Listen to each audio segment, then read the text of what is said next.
السلام عليكم ورحمة الله وبركاته. walaalayaal subscribe noo saara channelkeenana follow noo saara wadajir media meel walba waad joogtaan. soo dhawaada war degdega oo aan helayno saacadihii lasoo dhaafay ayaa sheegaya in dilaagii gubay gabadhii lahay luul in gacanta lagu soo dhigay oo la hayo lagana soo qabtay meel duleedka caad iyo maxaas meel u dhexeysa xuduudaha galgaduud iyo u dhexeysa dhulka maxallahay hiiraan ayaa laga soo qabtay.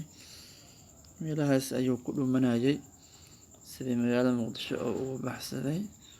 meelahaas ayuu maxallahay gabaad ka helayay oo uu ku dhumanayay. alxamdulilah gacanta ayaa lagu soo dhigay. galabta ayaa u suurta gashay in ciidanka amniga ay soo qabtaan.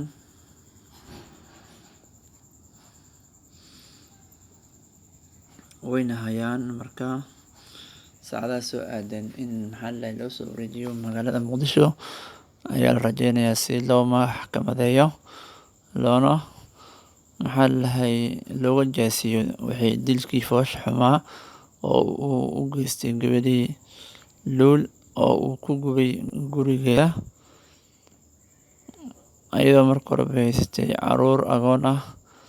haddana asagii iyadii maxallahay uu sabab u noqday dilkeedii. ilmihii haddana ay rajo ku noqdeen marka mustaqbal la-aan uu dhigay ilmihii.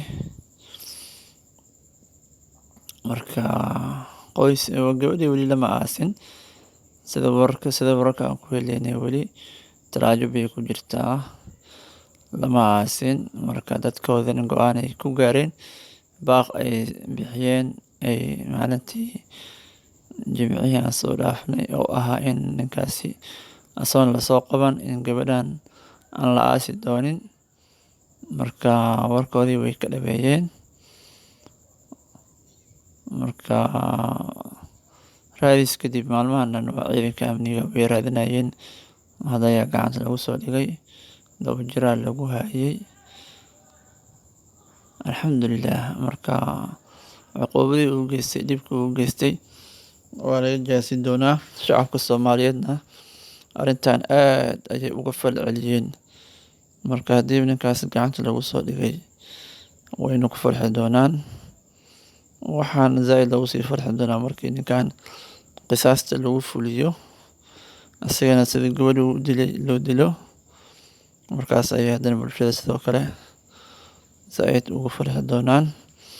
marka dad ayaa isku dayaya in ninkan beel ahaan ay u difaacaan. marka sharciga ayaa ka weyn. marka qofkii wax qof geysto, qofkii dil geysto, dhib geysto waa lasoo qabanaa. qof walbo sharciga ayaa qabanayo. marka wixii warar kale oo kusoo kordho arrintan waa idinla soo socodsiin doonaa insha allah.